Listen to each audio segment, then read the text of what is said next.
Mbote batata ba maman bande kwesenga koyeba ke bozali ebele comme d'habitude de lundi au vendredi de 14h à 15h et 22h30 à 23h pour la magazine Bino Lobana. Cette émission qui est présentée par moi, votre humble serviteur Ndeko Dano Kifula Kakandina de Barabo commence à aller plus en plus. On commence à aller plus en plus dans Ndeko Dano Kifula na ba beaucoup lingangai merci. Na ope bolinga ngate kandina de Baranabi na zapi moi cité pour na bosipela ngai.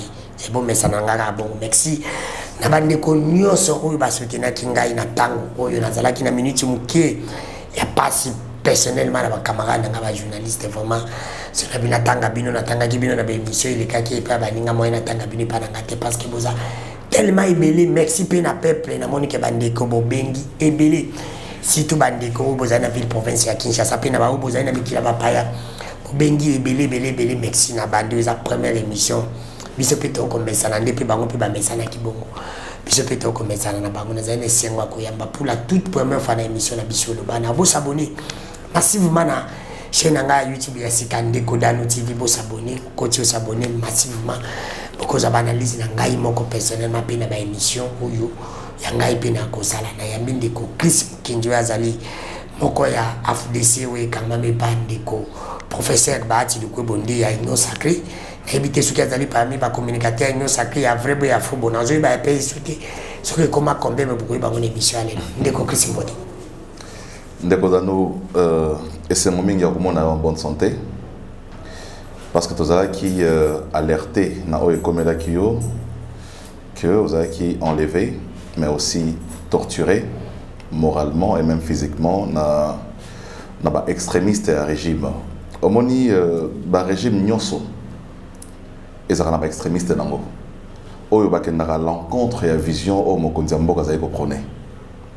Je me rappelle que Mokonzi Mboka alobaki na vision nae que alingite bakanga journaliste akanga moto opposant po azako loba contre régime nae to contre président de la République. Mais malheureusement, je pense que le message à Mokonzi Mboka batobeli bazako comprendre malamoté. Yango a profité d'un micro pour passer un message d'abord de solidarité, mais aussi qu'on interpeller bande konyoso bazali ko boaka poto na ngati ya régime ya président Tshisekedi. O bazali ba intolérant, o bazali ba extrémiste, o bazako sala makambo par fanatisme, moto atindi ya sala yango te. Masali yango pour ami sepelisa ye moko parce que azo sala ngo pe pona ko sepelisa mokonzi te parce que mokonzi vision na ezali o wana te. Na linga na profiter na plateau na pona ko témoigner en tout cas solidarité mais aussi ko interpeller ba responsable ya ba service ya sécurité, ya la police pour que na kati ya moralisation à la police, na moralisation ba service à ANER bal kisaka o ezali makanisi ya mokonzi. Donc ce sont des choses qu'il faut to banirango, mais aussi je te conseille de porter plainte. Soyez moins amis.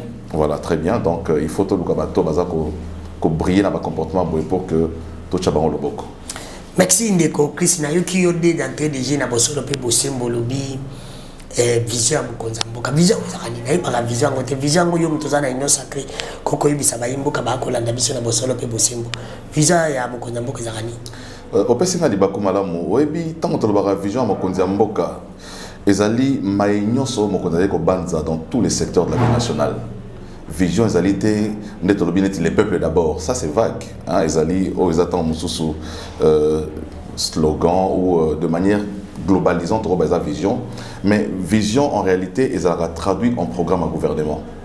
Lorsque Mokonzi Mboka tant que la campagne électorale azolo ba makanisi o aye na lolenga linga monde la mboka etambola lobby yango des divisions nae mais ils ont concrétisé par les programmes du gouvernement où ils ont présenté l'Assemblée nationale où ils auront secteur par secteur na secteur à énergie na secteur à commerce na secteur à transport na secteur nyonso la vie nationale na Oitani par exemple enseignement vision na ezali gratuité l'enseignement conformément à la constitution Mboka. Donc, vision ezali makambo belé na o Italie domaine à transport na o Italie maïkenyo sur l'article awa. Donc, troba vision té en un mot net révolution de la modernité, c'est vague. Troba 5 chantiers, c'est vague. Mais vision Mokonzi Mboka ezali o nyonso ezali social o ezali ko on appelle to papier na bosolo pe bosimbo que Kinshasa centre pe ezali vague. tokoloba pe na bosolo pe bosimbo elekaki tomona Kinshasa sans trop ezali vision. Omoni yango pe ezali vision. Donc il y a une vision, ils ont un programme mobimba, mais ils ont secteur par secteur. Tant que Kinshasa centraux, ils ont des domaines, il y a infrastructure. Est-ce que comme Bolanda qu'on a chaque jour qu'on tape un programme, ou bien ça la rélo comme au yébi qui n'a moto sur la mouki fabre aussi face au cola. Et ça la maganango à chaque jour. N'est-ce que bon il s'appelle bah ma boulute. Bilo moso normalement, au moni mon stade les animaux cassés en ça n'a pas mboka na biso na domaine ébélé.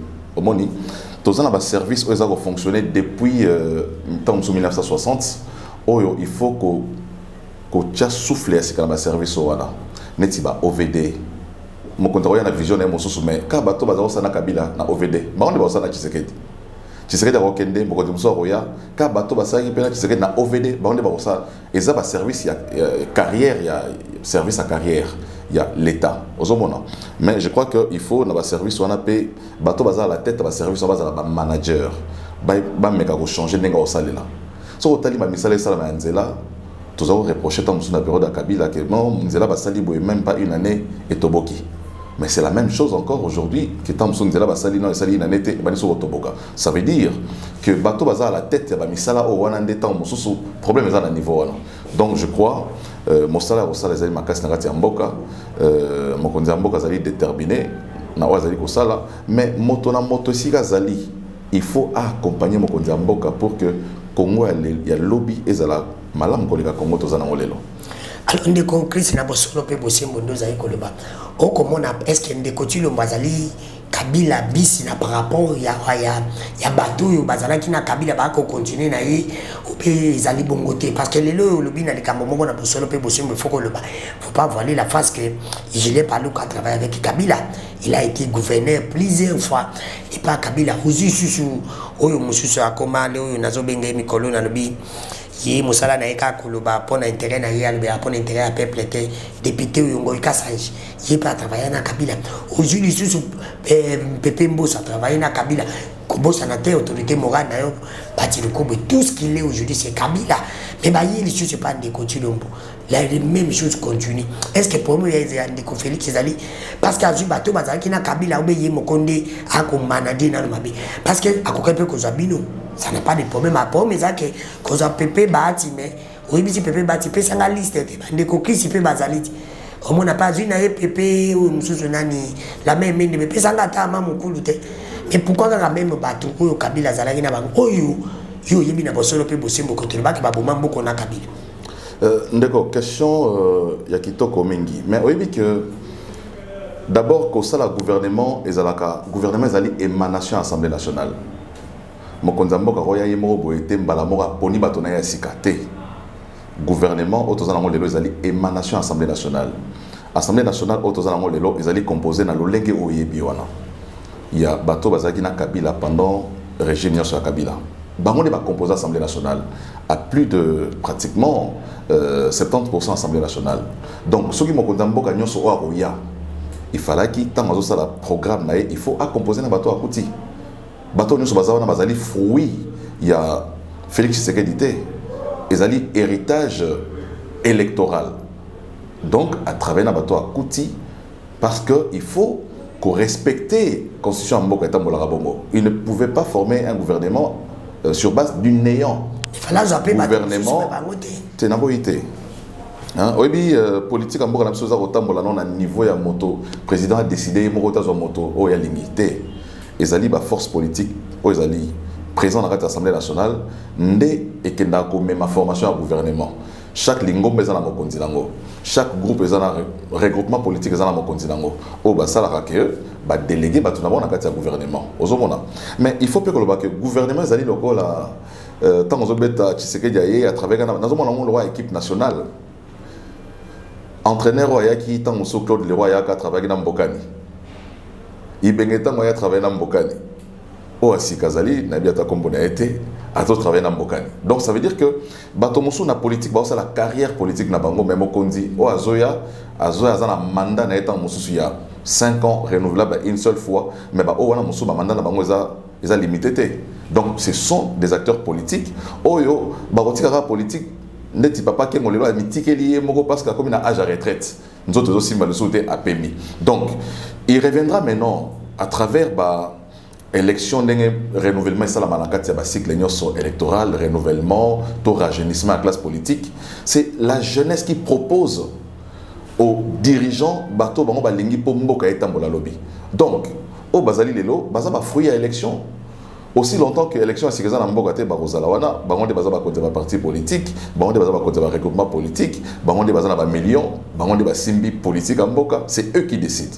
Donc jeunesse autosali lelo za jeunesse mo autant sous dépourvu de moyens, baza na ba idée belé ya travailler, mais seulement baza na ba moyen te comme responsable à niveau il y a cause la neti cause la parti politique ou aligné 300 candidats balamoko au fout ta caution à $1000 aux hommes au fout caution à $1000 ça fait 300 000 $ pour la candidat moko mais aussi il faut que na campagne électorale aux ana misoloté bilenge toza ko miluka donc ezali politique et simba mina bandeko wana o basali de carrière basimbi yango mais bon il reviendra maintenant la jeunesse congolaise au Bazali tout ça composé plus de 60% de la population va déterminer bateau balingi base à la lobby pour que tout passer relais dans le régime la jeunesse aux alliés les lots présents dans la scène politique. Mais basali carrière mais carrière n'est pas besoin de solo te pour le peuple parce qu'il faut pas voiler la face qui va tenir sur le barango balobi que Kabila bomimbo pendant 18 ans mais surtout les bajero Kabila tiaki na mati pour babeta mati qui pisa ko pola comme on a pépé bati azala ki na millier comme on a matata mpo azala ki na info comme on a bajali ici mais ba porter le côté pour l'équipe gagner yo entraîner au bendika yango est-ce que ça pour ma manager ya coaching ndeza mabete c'est le place ils a du problème ya nini te place ils a dit que oui je travaille avec vous pépé bati mais tindelanga kombo ya Chris tindelanga kombo ya Bellarmé tindelanga kombo ya par exemple ya Patrick mais yo ça va na pona ko coacher bango a coacher bino mais pas lui parce que ya bimani da koma ina pomme ya pema mais yo zika moteur comme dans la pomme pema je ne sais pas bêta 30 minutes après qui pesa ko pona kaka c'est ça les gars problème bon au moni politique en moko na biso za na ba paramètres tant monsieur belé autoro maîtriser mbalamon la plateau a été koloba qui faisait la boue maintenant tu as expliqué awa que gouvernement d'abord formation dango ezali résultante il y a Maponami et puis représentation nationale dans l'Assemblée nationale il y a Ngonde Salaka et aboutisaka na membre reformer le gouvernement mais il revient aussi dans la vision à Mokonzi Mboka et Moko sera linga travailler na bilenge c'est il revient au président de la République Yemoko aloba par exemple que non Bopé Sangai par exemple les tranches d'âge abina retravailler na moto à 60 ans Bopé Sangai bateau na travaillé na bango mais ils à la tranche d'âge ou bandi na 30 ans ti na 55 ans ozomona on est ça volonté mo ko damboka bina ko travailler na ba regroupement politique na bino na ba parti politique na bino mais na travailler na bateau tel ozomona donc eza vision a mo ko damboka ndenga lingeza lela mais comme j'ai dit tout à l'heure eza na bande ko nande ba déterminaka bango nde bazali ko basimbi politique ya mboka pour qu'on décide à ton moment où tout ça la politique sans bango bango les baza responsable de la parti politique aux Zali bazali responsable de la regroupement politique aux Zali c'est eux bango les bazali qu'on dicter en tout cas en termes il y a composition il y a politique dans la tambour na biso lelo bango les bazali ko bazali ba coach bazali ba sélectionnaire ba équipe bazali ba responsable de la club ba équipe ba équipe. Donc c'est eux qui déterminent tout ça. Donc je crois que aussi longtemps tout ça le lenge la constitution tout ça dans ngwana lelo et que ça à moins que la carte de la constitution baloba que gouvernement est sous émanation assemblée nationale que le président de la République a la liberté il y a nommé bateau il y a lingi pour composer gouvernement. Mais aussi longtemps que le gouvernement a l'émanation de l'Assemblée nationale les allait composer dans un regroupement politique, l'Assemblée nationale les allait composer dans un parti politique, ce sont les responsables des partis politiques qui décident de qui devient ministre, qui devient mandataire. Il ne revient pas au président lui seul de décider. Hier au salon, on a l'ingomba politique au aïe. Mais pour allié il est supposé ne pas connaître les gens, le président de la République. Il est supposé ne pas connaître les gens, quoique le président a l'information sur Bacteur Nyoso. Donc, mais il est supposé ne pas connaître les gens. Et ça, on a des responsables de la politique. Tant monsieur va bon, ok, au lieu de moto, on a mis ça pour la mise à toi. Donc, et ça, la marande bongo. mais na bosolo pe bosimbo soki na lingi na tuna na lingi lelo na to focaliser na oye ya bato mais nazo linga to bela impact na bango lelo soko tali roi yaki na linga to liseleki mais impact ya roi ko ya na yi lelo peuple congolais lelo lo ba bénéficier na ni en tant que moyen politique ya mboka na biso ko ya roi accueilli déjà biso lelo to bénéficier na ni na habité ce qui nalandi Mayoti Koloba, tant moko le roi azali na Kinshasa awa aotakoya, mais d'abord ils ont le moral. Obi crédibilité ils ont d'abord na niveau ya moralité, ya moral.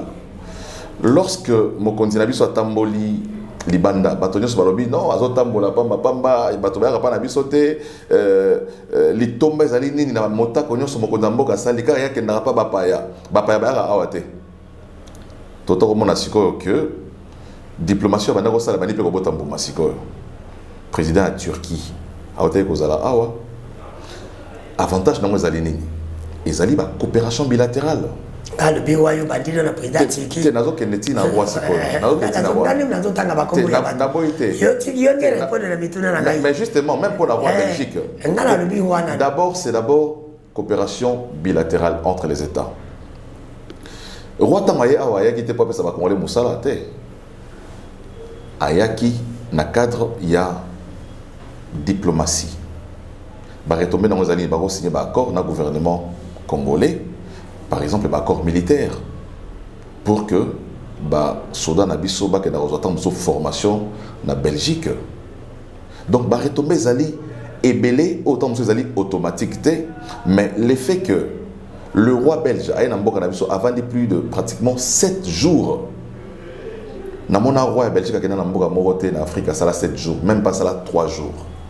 Donc ça veut dire que ça a un impact moral, ça a un impact psychologique, non seulement dans l'Italie, mais au Italie, Afrique Mobimba. Le roi, c'est un souverain.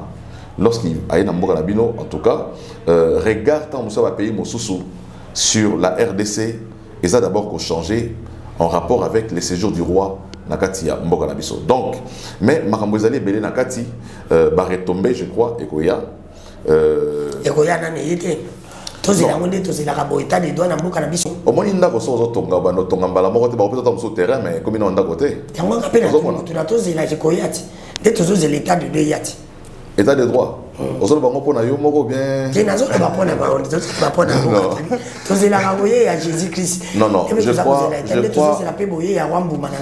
Je crois que Nabiso Tozo Sala, on a bien un apprentissage, il y a État. Félix Tshisekedi a arrêté Mboka État, mais acteur nous sont à niveau Tozali Tozo apprentissage Nabiso comme État. Apprentissage comme homme d'État. Oui, Mboka Tozo Lula Lelo. Avant et comme la stabilité aux Anangoana, bis on a 62 ans d'indépendance, mais Mboka Pebele avance pas comme ça 100 ans. Ba passer dans Makamboya, Passi, Makamboya, ya Makasi, oh il s'agit de l'homme comme stable, de Tomi la Bangolelo.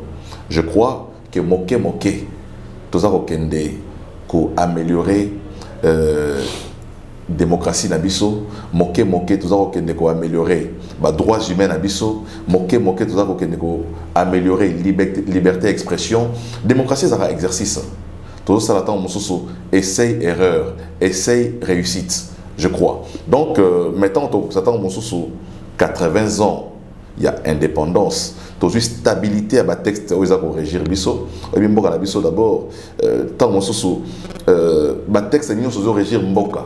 So Kenneth na Italie élection, ils sont instables. À chaque législature, ils ont changé bikonyos. Constitution mboka na biso, à tout moment, il faut aussi mbayango. Donc ça veut dire que non, tu dois atteindre le niveau de maturité politique, tu dois atteindre le niveau de stabilité politique, où ils ont ça que le texte na biso est commis vraiment stable.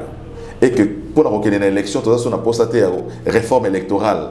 À chaque exercice électoral, il faut réforme, il faut réforme. Ça veut dire que si les lots, tout ça dans apprentissage. Mais un jour, on a que tu comme la stabilité, Babilo retrouve ta masolo, le temps de trouver un autre tour de Kamama Mosusu. Babilo retrouve ta masolo, trouver un autre tour de Kamama Mosusu, puis nazo zaka barito. Les lots, pina bosolo, puis bosimbo. Lino ya Lumumba est-ce que le peuple congolais n'a le mingi peuple n'a le batuti retomber à peuple est-ce que c'est important l'inouane ya lelo peuple congolais a bénéficié na nini na koya lino kana yoki na bosolo pe bosimbo te pandi konanga Jacques Djikou on dirait pe na tweet na ina ba lokala on dirait ba 2 millions et quelques et on dirait ba 2 millions et quelques de fois congolais de dollars oui que yo moment où na bosolo pe bosimbo tozana problème ya guerre tozana problème ya biloko eza ko matavi eza pasi ole que tout tianga ta na social ya pepe be tout pesa ngata basinda pona ko bunda pe na bitumba tozana ngona este est-ce que eza kabo na mepe kaka na bona mutu na kaka conseil pe ya wenge bato balobi tout ça est-ce que eza pe important pe ça les manko ba keza ya binote mais na ko tuna kabitu na répondre na makambo ya wenge maintenant sur na makambo ya Lumumba ngana bandi que Belgique en tant qu'État il faut indemniser la République démocratique du Congo pour la loi ya Lumumba to sukate na kozongisa lino oyo c'est vrai omoni lino ya pamba za représenter moto mobimba omoni lino ya pamba so ke na technologie au saliga ADN wana et composé nzoto mobimba mais auto sala ki ADN peut-être éviter sur les yibi sur les lignes à léopard je crois que encore yo non mais non faut pas qu'on soit peu bosimbo tout ça qui examen on a ça coûte beaucoup d'argent on n'a pas fait ça même la Belgique n'a pas donné non quel examen ils ont coûté beaucoup d'argent pour la Belgique ça lino non mais basali yango te point non mais qui t'a dit que basali yango te basalité c'est lino va passer ça basalité non je crois que technologie il y a mondele ezali très avancé les amis ça la mettait ce qui va passer non ba ko pesa ngote sans que basala examen mais mukanda examen ngana wito ça mukanda examen ba ko pesa ndebiso na teva oh tena bo ba pona ba pezi lino to non je crois que tous attendons mon son d'information mon sauté pour moi na ni moko msupa ya suka boyi ya lubi waniza ibamba ya ibima mbolede voilà donc moto en liberté ya hein mais kozong salino ya Lumumba pour na biso ezali symbolique omoni mais na lobi au-delà ya kozong sa lino ya Lumumba il faut République démocratique du Congo est exigée au-delà ya kozong sa lino la République doit être indemnisée ba priva biso Lumumba la Belgique nous a privé Lumumba la diplomatie wapi na lobby la Belgique nous a privé Lumumba oui donc je crois qu'au-delà non ils ont makanisi na ngai mais ça le matin omoni naza na kati ya libota politique naza na kati ya union sacrée mais naza libre de réfléchir hein naza intellectuel naza ko réfléchir par procuration teza makanisi na ngai soki ba gouvernement rozwa yango ezali malamu c'est pas rozwa te c'est le président qui voit ozomona ngana lobby au-delà il y a kozong c'est la biso lino ya Lumumba o ezali pétant historique et comme pétant mosusu bon na habité sur ba okunda lino yango po ezali na kata cercueil na habité sur ba okunda biso ndeto mutuna bilo batabayi politique ya mais ngai na banzi mutuna yo tuni za mutuna nde pepa ako mituna bato musu nga nazo kanisa pe nga pe nazo kanisa omoni nga tsoki pona vision o nga nazo na ngota musu lino na ngota ngota musu na musée et comme eloko moko bato ba musu ba moni nga makanisa nga macabre hein bamoni lino zo représenter motofa kunda mais makanisi ya ngai so yinta musu ngai na wo décider na ba lino faut que un musée et comme eloko moko touristique et autant et motomso à Tanzanie au la lino Lumumba wana za makanisi ya ngai mais tant musu l'état congolais ngi bakunda yango problème ezalité hein mais pour ngai na lobby lino Lumumba et ko comme appelé sujet il y a ko fulu qui samboka na biso économiquement et ko créer tourisme na kati ya mboka l'une ya Lumumba ko créer ba voyage et ko matsa ba compagnie aviation bato ba osala ba déplacement pour na hôtel la l'une Lumumba parce que Lumumba c'est un héros c'est ça na histoire ya monde faut biso moto pesa en valeur il faut topé ça en valeur mais ça doit être kunda yango bon tant mo sope cimetière na pe ko m'appelle lieu touristique je pense hein mais je nga nazo kanisa na bi bon so ki tant mo so ba tchon pe na musée national koko tsambongo ebele na kati ya mboka et ko créer ba retombement économique na kati ya mboka so pe ba kundi pe kaka tant mo so cimetière pe Lumumba tant mo so pe ko m'appelle touristique donc je crois que c'est vraiment malamu loleng ezongi mais ça ne veut pas dire que Belgique est commis pardonner. Non, j'ai dit il faut qu'on indemniser. Ezali Perrois ou Ezali Sikote Dabomagi Lumumba, mais Ezali histoire bah État. Je crois que par devoir historique, la Belgique doit au-delà. Il y a des gens ici, il faut pas indemniser en tout cas. Nazongi na motuno tunaki pour un concert, il y a les 30 juin. Ndeko, on a soutenir concert les 30 juin, malgré que Mbok est en Bitumba. Le régime n'a plus pas de régime, il y a bon année. Bon, bazar libre. Régime la Bissengo, on a Bissengo. Pas régime la Bissengo, on a Bissengo. So bimiga libanda na biso, on a Bissengo peuple nyo soza. C'est là. C'est là. Maintenant nazo lobate. Bato babi concert à Wenge betate. Est-ce que ceux qui ont un concert te que ba concert na Kinshasa beta masote? Ba concert beta ma mikonyo so na Kinshasa wa. Ils neti wana te. Ba boîte to na mikonyo so na Kinshasa. Ezo te pona eza neti o wana tete. Moto ke na concert au ke des concerts. Oh, qu'il y a des concerts, il y a des concerts. Mbok est dans la guerre, il y a solo. Mais les musiciens, ils sont des aranis. Ils sont des lindanda, ils sont des yemba. Il y a des gens qui font des foot. Il y a des journalistes qui font des émissions. Il y a des foot. Chauffeur à taxi, ils font des foot malgré Mbok est dans la guerre. Oh, ils font la peinture, caméraman, ils font des foot. Les musiciens, ils font des yemba. Ils font des messages. Oui, ma message mususu elekaranzela ya loyembo. Yango mona kata mususu pour na la publicité. Ba rozwa Inosbi ayemba. Ba rozwa moto mususu tant musu ayemba. Bazu jibe ayemba, bazu wera ayemba pour na message.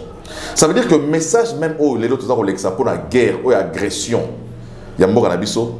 Soki jiba lekisi moto musu ba ko makasi koleka soki ndeko danu ke fola lobeli yango. Soki wera lobeli yango na nzela ya lindanda, na nzela loyembo. Et qu'on les a makasi qu'on les a sur une déco Jacques dit quoi le bel yango.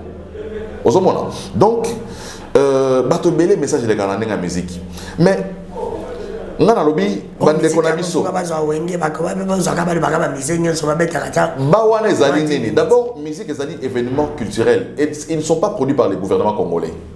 Motazo produire concert et gouvernementé. Ezali chilombo tene bolobara chilombo wala. Ezali yete. Ezali un mécène. Mesana na musala wana MSN oyo na bosolo pe boso bongana tuna rarami tuna MSN oyo azo besoin a andi mako produit pas le baquet 50% 40% ya mbongo na atina wana est pour que le gagne quoi. Mais justement parce que il va gagner quoi. Mais yango mécénat oyo ba mécène est-ce que il est Jésus? Non, le mécène politique. Le mécène à ça là mais comme ça biso na batano sacré bon yokandeko. Allons-y. Au moins les concerts oyo ba sponsor ba comme belé. Omoni Mbok est en guerre. Pas sponsor pe gouvernement za nakati. Mais gouvernement joue rôle nini? Tena tuni kazo ba sponsor ba comme bien. Le gouvernement ça nini? Parce que Bralima, to yeb sanga ko gouvernement a sponsor à quel niveau? À quel niveau? Pas ba sponsor ba comme bien na pena tangue. Non non, voilà, toi ce qu'on est essentiel. Na toi na essentiel il y a malobanga ngana loba. Na ina loba boy. Omoni wenge eza kopesa biso leçon moko ya makasi na kati ya mboka o bato musu bazo monate. Ezali leçon sur l'unité nationale. Wenge ezali pratiquement le seul orchestre au soko tali composition nango ezako zwa Congo Mobimba. Soko tali Chibé azako représenter espace Kasai. Aujourd'hui Wera azako représenter espace Yabandundu. Aujourd'hui Adolphe azako représenter Maniema. Aujourd'hui Didier Masela azako représenter Congo central. Aujourd'hui Alain Makaba a représenté province orientale. Aujourd'hui, Alain Pela, Équateur. Azate. Azoya. Azate. Comme les 24. T'es Azate. On a pris information. T'es Azate, mais Azate. On a pris image ya Wenge. Bobongisi. Na Bobongisi. Bobongisi yena nani? Na Tunike. Mamuso zo tu nanga na ebi amote. Ngana zo pesa proposition Wenge. Bo wana nani na nani. Ngana ebite. Hein? On a dit que Alain Pela a recommandé les 24. Selon ma information, comment. Ok, merci beaucoup. Comment Wenge est exemple de l'unité nationale. Au moment où, na Congo, après l'élection, toujours vivre monter à tribalisme na kati ya mboka. C'est vrai. Na kati ya mboka, oh, yo moni tribalisme était monter à tribalisme était na kati ya mboka. Oh. Tribalisme mati. Mais tribalisme, c'est Makassi. Après élection, tribalisme, c'est Makassi. C'est vrai ça. Mais justement, tout le monde va. C'est pour te dire que d'abord, on peut bosser beaucoup. Depuis, continue le tribalisme. Nabi régime côté tribalisme. Nabi to constaté. To constaté tribalisme Makassi. Dans le sens que la division côté Makassi Nakati Mboka. Au moment entre Batu ya Bandundu, na Batu ya Kasai, entre Batu ya Katanga, na Batu Mosusu Tan Mosusu ya Équateur, division côté Makassi. C'est parce que les Tchèques on a lobby réconciliation ya Wenge ezali modèle pour Nabiso ya retrouver unité nationale na cohésion. Dans le sens que Wenge ezali composé na ba tribu nyoso. Tu vas bander na ba sur la depuis kala. Jibena oui basola na ba depuis kala. Bon quand problème ezalité mais ba baroza ba solo la mais réconciliation na sens officiel neto zolo bela nenga Wenge ezali na obi ke Wenge ko panzanango et panza mabala na kati mboka o dekodano. Ko panzana Wenge panza ba amitié. Ko panzana Wenge et créer tribalisme na kati mboka oyo. Omoni ba luba bando soutenir Wera. Pardon, bah, soutenir JB, bah, nous soutenir. Aurait expression du maram pangi plus mpangi égale 1 et magetan wenge kabwani. Ça veut dire que kolisa qui tribalisme est kokabana wenge. Donc les notamment où wenge za kozonga ensemble, bah ça la concert il y a réconciliation. Je crois que ça a un impact mon la ya société na biso bato ba kabwana ka pona kokabana wenge. Lipeko kita. Obi lipeko za la pétan mususu moins cher mais tribalisme so ezana kati ya mboka elenga molia lipa moins cher pesalité ozomona au lieu que ça la bato ba vivre d'abord malamu ezali cohésion nationale cohésion nationale ezali likolo ya lipa cohésion nationale ezali likolo ya classe biloko nyonso na ya sima parce que ce cohésion nationale ezali teta muso pe kotanga ezala pasi parce que bato ba robunda classe ezala te donc et nous, à la cohésion nationale, réconciliation du peuple congolais. Donc, moi, je crois que Bandekogno se faut soutenir concert Oyo. Mais le message que vous allez lancer, ils soutien au FARDC. Dans ce moment, on a répétition sur Bandekogno Sala. Bazola ta tenu à FARDC. Le message au Bazo Pesa Kuna na répétition, vous avez le message de soutien au FARDC. Donc, tous le prétexte c'était tout bandavo combattre Bandekogno, le roi Nenge Batu ya poto ba combattre un phénomène combattant, to peksa bango ba beta. Ezali mosala na bango. Et puis, et ça, la restreindre la liberté à bateau, ils dans la constitution. Tout restreindre la liberté à bateau côté. Ma politique, bah, ça va meeting na bango. Kola il a mbako taba Pentagone, bolbito la tato ane za liberté. Non, on est allé ba mesure, tant monsieur encadrement parce que ba abus et monani. Au moins bateau monsieur ba la taba tenir le roi ba soda, bazo kangami tuka bateau na balabala, bazo luka ba Rwandais na kati. Ozomona. Nazo banga la route bande na biso mosusu baza ba morphologie le roi bateau ya Rwanda. Alors que tu n'as pas parti politique, tu n'as pas choisi ton parti politique, tu n'as pas mais dans le lobby, Kanda ou Mati contre Mamadou Salamana Est, c'est ça que dérive mon Salamamingi. Yango, tant que je il y a la police, où ils allaient ministre intérieur, à Pekisi pour la Abiwana. Donc, moi je crois que concert Yawenge Zali a un impact moro. Makasi na État cohésion nationale, il faut bisogno surtout soutenir yango. Tout là que ça monte par ma bête. Tout là qui s'attend le rôle à bateau bazar couper tout ça. Comme ma musique dans le banda. Tout soutenir concert à Wengende, tout soutenir FARDC. Na lobby concert ya Wenge yango. Na lobby na lobby boy. Tout soutenir concert à Wenge à l'étranger. Mais tout soutenir FARDC. Na lobby boy. Parce que concert on est allé soutien à FARDC. On a donné une question. Bato ba soutenir concert ndeko dano yoka. Ndeko Chris Mukendi. Tu soutenir concert. Au moins FARDC. Soutenir concert à Wenge, de soutenir FARDC. FARDC ils allaient soutenir na bato ba kendaka concert te bazo soutenir FARDC. Bato ba kendaka concert te ba chrétien bazali ba kona ba concert wana te. Ba soutenir FARDC. Bato ba kendaka église te ba soutenir FARDC. Na bato ba sambela te ba soutenir FARDC. Mais concert à Wenge ils allaient soutenir.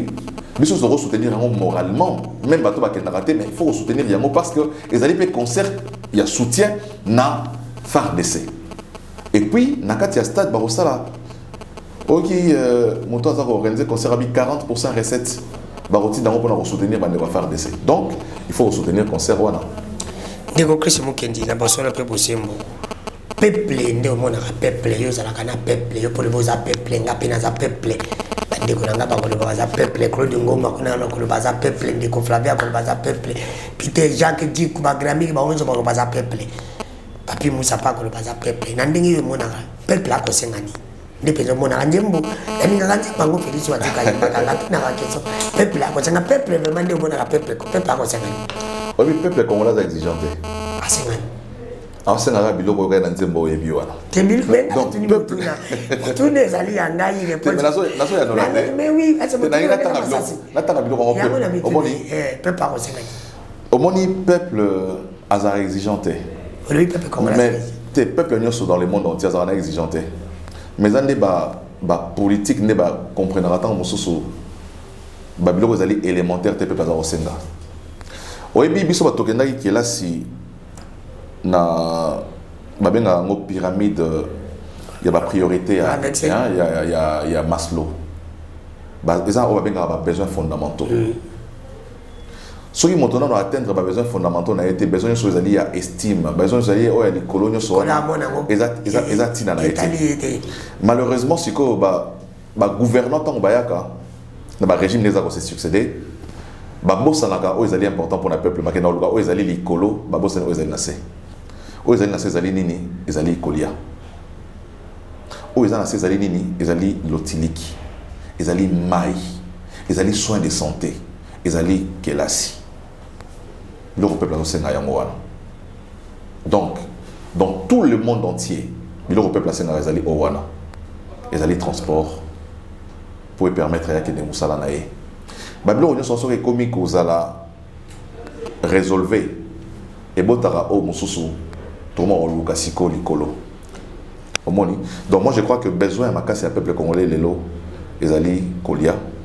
ezali mai ezali lotiliki parce que soki lotiliki eza na mboka te industrie ekozala te industrie ekosala ke bato bazwa mpe misala industrie ekosala ke économie na biso emata kita emata mais soki industrie ezali te eya bobulu mais industrie ezodépendre na nini ezodépendre na courant donc il faut que bakonzi na biso bayeba oyo ezali priorité ya peuple oyo ezali priorité te oki bapesa peuple oyo ezali mais na nyonso wana ezali koloba yo en tant que moi politique okomona mais bandeko bakokamba biso basali 37 ans na opposition baza sansi ya koyeba ba ABC oyo oyebi mpe autorité morale na yo asali 18 ans na pouvoir oyo babomi Congo akisusu na koto bakonyokola peuple baza na bango ye akosala lelo 22 21 ans na pouvoir autorité morale yo yebi eloko peuple akosenga ye pa yebi bao pe bazalaki na poso ba yebi mais pourquoi bakosala ngote na poso pe bosimo antake moyi politique amoka na biso nini vraiment ezali kokanga clé nini ezali kokanga ke bakoka kosala o peuple akosenga te so nous avons poussé dans le volonté politique so nous avons poussé mais si on a kene na molai na oluba que au moins ba régime nyonso ezaka na motaza ko incarner régime so le régime échoué ba na oluka ministre moko bazwara kolo régime wana Kabila avait échoué omoni Mobutu tant akimaki ba mobutiste nyonso batikali ba travailler sur na Kabila kei ba kabiliste nyonso ba travailler na Félix Félix akokende ba nyonso bazana Félix le ba Tshisekedi nyonso ba travailler na Oyasima donc ça veut dire quoi chaque régime ezana moto kaka moko o incarnera yango moto azara élu na suffrage direct sur toute l'étendue du territoire national azara moko chef de l'état donc échec à régime ezara d'abord échec ya moto wana parce que yende peuple aponaka c'est pour te dire que s'il vous plaît pardon biso toponi premier ministre ce matin toponi Tshisekedi toponi ministre Boussata toponi Tshisekedi toponi ba ministre ministre Ekila te ba ministre nyonso baza na place wana Tshisekedi nenda tchebona esika mais biso toponi moto moko Tshisekedi donc il revient maintenant à Tshisekedi vision zaki dango wana a quitté ça mon gouvernement a appliqué pour que le peuple a se retrouvé donc voilà c'est comme ça que marche c'est pour dire qu'il y a Bosolo pe Bosembo Kabila nda échouaki en tant qu'individu effectivement non mais soit ok na soit il ok na débat soit il explication mais justement mais c'est ça non mais effectivement mais c'est ça Kabila avait échoué effectivement ndepé le lopé na 3 et demi de Kotilumba ko échoué échec, il y a mandat, bah, observer, on a souka mandat. Moi, je ne parle pas. Je n'ai pas parlé de 5 ans, je parle de 3 ans et demi. Mais il y a 3 ans et demi. Je n'ai pas parlé de 5 ans. Tant qu'on 3 ans et demi. Dans le secteur Nini. Mais il y a Kabila pour le bail échoué dans le secteur Nini. Mais je te Kabila en dans le secteur, ça a échoué. Mais je me rappelle à côté dans le secteur Nini, ça continue à échouer. Le problème estalité. Ah, mais tu voulez citer maintenant. Mais moi, on a échoué sur ma possibilité dans le Souganet. Est-ce que ma question elle est simple? Mais la réponse aussi est simple. Non, votre réponse n'est pas simple. Mais comment ça? La réponse n'est pas simple parce que moi, ma question. Moi, je pour la mandat combien d'années? Je n'ai pas parlé de ça. Je n'ai pas parlé de ça. Mais comment on va échouer mandat si il y a 3 ans et demi. Je parle de 3 ans et demi. Mais mandat à 3 ans et demi, mandat à 5 ans? Est-ce que 5 et 6 ans, je parle de prison. Je ne parle pas de fait. Mais à échouer l'année? L'enseignement? Kabila pas choisi nani. Gratuitement c'est moi je Kabila pas choisi nani. Kabila choisi nani. Kabila a créé attiré son maïtin. Démocratie Kabila a des élections. Papa. Mais c'est ça les gars. Oui, boti les loyo. Mais là ça pour soutenir. Aux autres tout n'attend pas ma démocratie, aux autres tout n'a peuple à gagner ni. Si quoi démocratie on a peuple à gagner ni.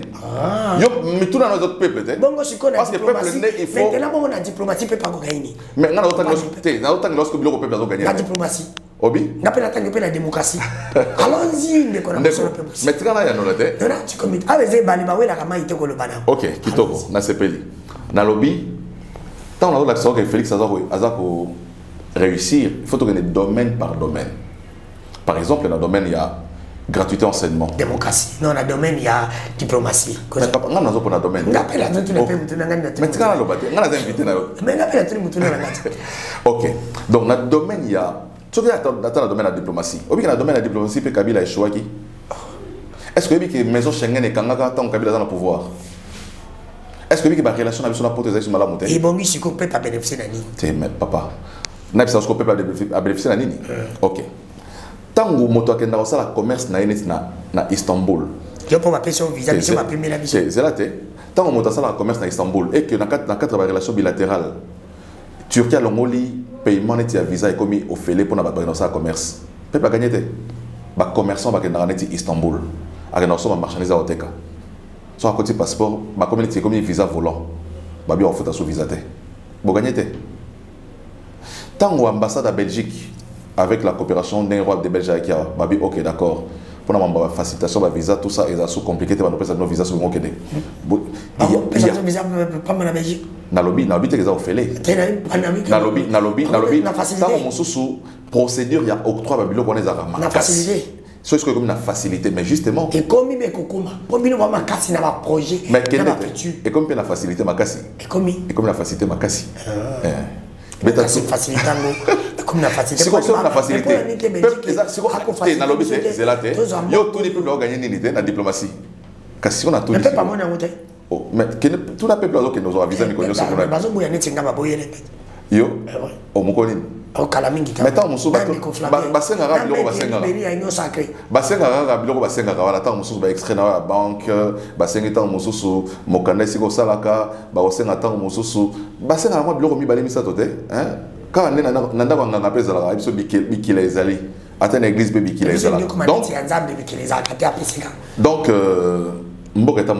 donc, diplomatie est une incidence sociale. Bref. Effort diplomatique, ils ont un incidence morale-sociale. C'est le peuple qui va se retrouver. Donc, effort à zéro ça là, na libanda mboka, tant qu'on bunda pour na kimia, ils ont un mboka, les incidences sociales. Ce qui n'a pas bandé comme on depuis Kala. Bon, na évité mais motoza. Kabila sali 18 ans au pouvoir parce que yo bon ma pembo kona Kabila yo zalaka na lycée vous étiez avec Kabila oye mais au moins bato ba yo longola kabriki moko ya koboma Congo opesinga libako ya malamu pour clarifier obi ça dans un MLC à l'époque au moins histoire Yoka. Moi, je n'ai jamais dirigé le Congo, au Moni, et attends sur la formation politique. Mais en 2016, tant que Jean-Lucien Boussa continue à gouvernement, le mandat de Kabila est fini. Décembre 2016. Le mandat de Kabila est fini, il faut en place pour organiser l'élection. Gouvernement, il y a union nationale, opposition, majorité en société civile. Opposition qui fabrique. Fabriqué wapi. Fabriqué. Fabriqué wapi. Opposition ça va nakala. Pas Kabila, faut reconnaître. Oh, comment ça? Mais opposition est dynamique à opposition au wana. Dynamique à opposition au wana. Il y a gouvernement. Bon, j'ai des gens opposants. Bon, Azagi nani. Ah. Azagi opposant. Il y a Makassi, il y a Kabila. Mais là qui s'appelle sur la œuvre et agent lycéen Azagi monte à pouvoir. Et ça, c'est des opposants. Si Kabila si mandat na. Oh. Mais est-ce que monte à opposant d'elle? Ah. Il y a ça monte à opposant d'elle. Parce que les écoutes d'attaque ceux qui habitent. Dieu m'a dit opposant. Djongo, on compare Djongo n'a jalissé. On compare Fabien jalissé. Oh, point n'était. Et Carabanda les tilubi. Et Karenin. Ah. Il y a des gens qui ont balandé, il y a des gens qui ont polémique. Jean Lissasa, leader national. D'abord, on défendrait un parti politique. Au moins, il y a un politique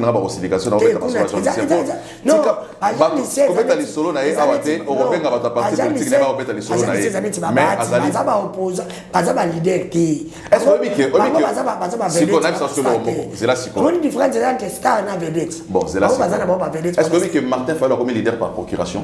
Mais ça pour me commis. Mais justement, nana commissi. Même ma commissi. Et ça pour me Katoumi m'a commissi. Mouzit m'a commissi. A commis déjà. Mais justement, parce que bande quoi, même m'a commissi. A commis andimi. Mais si koyo donc il y a 2023, tout le contexte est changé. Bateau, tu m'appelles ça qui est bateau la bango, bah récupérer bateau la bango. Est-ce que Fayulu mais Zela. Zela non. Est-ce que Zela toi qui est décoque à la tête ozonga mobimba. Est-ce que Fayulu a ça même pas 20 000 voix dans le Congo comme député national en 2018 oui? Est-ce que bien Fayulu il a été le seul candidat président de la République. Oh, candidat président de la République, à député national. Oui, bien, Fayulu devenir leader par procuration. Si on a confiance dans le candidat président, 7 qui connaît, les qui n'habitent sur 7 qui connaît, les qui n'habitent sur 7 qui connaît, a postulé dans le niveau de candidat président de la République. Fayulu a dit, si on a simbité, n'a pas candidat président, si on a simbité, et simbata dans député national. Fayulu n'a pas été le maire élu à Kinshasa. Est-ce que vous bien monté comme député national? Et des airs abattus Fayulu. Zela, parce que vous êtes solo naé. Vous avez l'équipe. Non, Ndeko. Fayulu est devenu leader par procuration. On va comparer les airs à Fayulu. On a comparé, tu as d'autres résultats d'élection. On va comparer ce que Fayulu n'a bâti. Bon, si on compare ce que Zela. On compare ce que Fayulu n'a pas. Bati qui a des députés. Est-ce que Bati qui a des députés? Télémissaire à la Willery, Zoé télémissaire à la Willery, total à pas. Mais non, Fayulu. Voilà. Je crois que Bati télémissaire nana innocent, innocent. Comment Fayulu? Je crois que Bati côté télémissaire est-ce que na Bati mawete. Mais au moins que ma politique va starter. Mais c'est ça la différence entre être acteur politique et être une star. C'est ça la différence. Mais Fali peut sur la télémia. Fali sur la télémia. Fali la télémia. Na Fali. Bah tout va revenir côté Fali. Donc quelle minute sur télémisi Fali. Sur télémisi Fali. Au télémisi Félix. Au télémisi Mbemba. Au télémisi Moïse. Au télémisi Fali. Baolia Fali. Au télémisi papa chéri. Te Baolia Fali. Baolia papa chéri. Bango yo kana bisayo. Soki natangi liyo Fayulu. Mbemba. Moïse, Félix, Kabila, Baolia Fali, Baolia. Mais si on tient des bâtis, Baolia Babati. Omoni Namboka Oyo. Omoni Namboka Oyo. Baolia Payatama Jali. Omoni Namboka Oyo. Leader Nyoso. Ne Ndekona Nialobaka Bitakwira. À comment appelle? Chaque oiseau. À comment appelle? Sur le même gens ici à Bukavu, na Sud Kivu, Nord Kivu. A Osala, Marambo, Bata Salate sur Bata Kiti. So me mata Fayulu kuna na Nord Kivu na Sud Kivu. So bata za wana bobo na été. Bati on t'a député national. Donc ça veut dire Abima kututé. Non, il y a coup. Il y a coup. Mais là il y a eu il y a coup. Na beto solo solo, na beto solo. Te émission avec la na beto solo. C'est la beto solo moko. Pesa nga 2 minutes na beto solo moko va to ça. Glissima to moi que ta Kabila. Limisa na pardon. Na beto solo attends 1 minute, c'est pas 1 minute. Ne continue me donner 5 glissima. Te c'est là. Te donner ne continue me. Élection en 2023. Élection en 2023. Biso to qui pour nato corriger ba erreur nyonso wana. Pesa nga 2 minutes na c'est le moment nga loba. Na beto solo. Omoni bande ko FCC. Ba comment on la bas titan za kana FCC wana balobi. Il faut que tu aies comme président de l'Assemblée nationale, comme député national. Pour ceux qui battent, c'est l'équipe député national à Gozoua, présidence de l'Assemblée nationale. faut que tu aies comme la première force politique, à l'équipe député national à réclamer. Ça est président de l'Assemblée nationale. Mais comme la Katina Bango ya FCC, ça va coup, babi allégate. Bakata bati. Depuis batani ngasa bakuna union sacrée, aza l'idée pour que na katiwana yepe bako ça la président Zatemba Mo comme chef. Le régime est changé, ça sur le bouzo bana kalate. Donc élection à tout ça, élection il y a transparence. Donc obinga za kanda na sala 6000 voix na lukunga mais la lekate. Et la peut pomper. Donc je crois que l'élection à tout alors fallu pas que vous allez premier bakata qui paye que ba on soit bien na. Fallu la comme abimai 4e na lukunga. Abimai 4e. Merci beaucoup. Comment c'est ni? Ça bossani ni. Tu n'as pas essayé d'embaucher dans Congolais nyoso.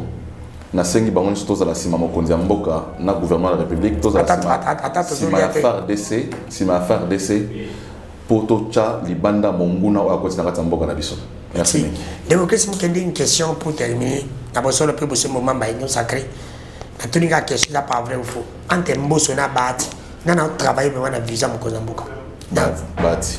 Ante mboso na bati. Bati. Bati na travailler na visa mokonzi mboka. Makasi. Merci. Merci Ming. Bye.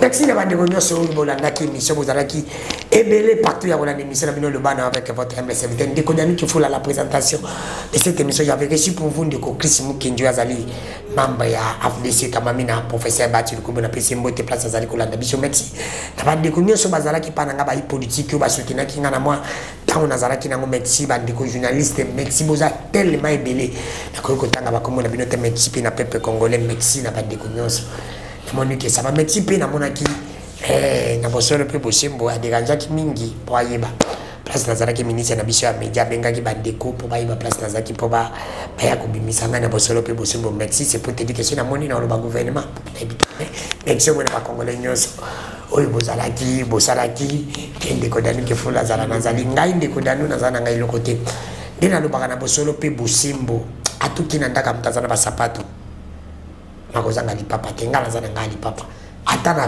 kotozo kende nao kosokola ola tanga kaka bino bozana bino basapati boti kanga na zala kaka atana ona naza quand même important na ndingi wana bino bozana bino basapato merci pas de connaissance merci na ndeko David wazalaka merci madame Deborah qui est la femme de notre DG merci à monsieur Semben bo s'abonner massivement na chaîne abisa YouTube ndeko Dano TV tokotani mbala simana mtuzana biso mena ko badaja mikolo ke ba locataire ana soso na yeme masangu eza ya baye soso locataire atuna raté masangu ya baye ça mona odia kaka tokutani lobby bye à la prochaine.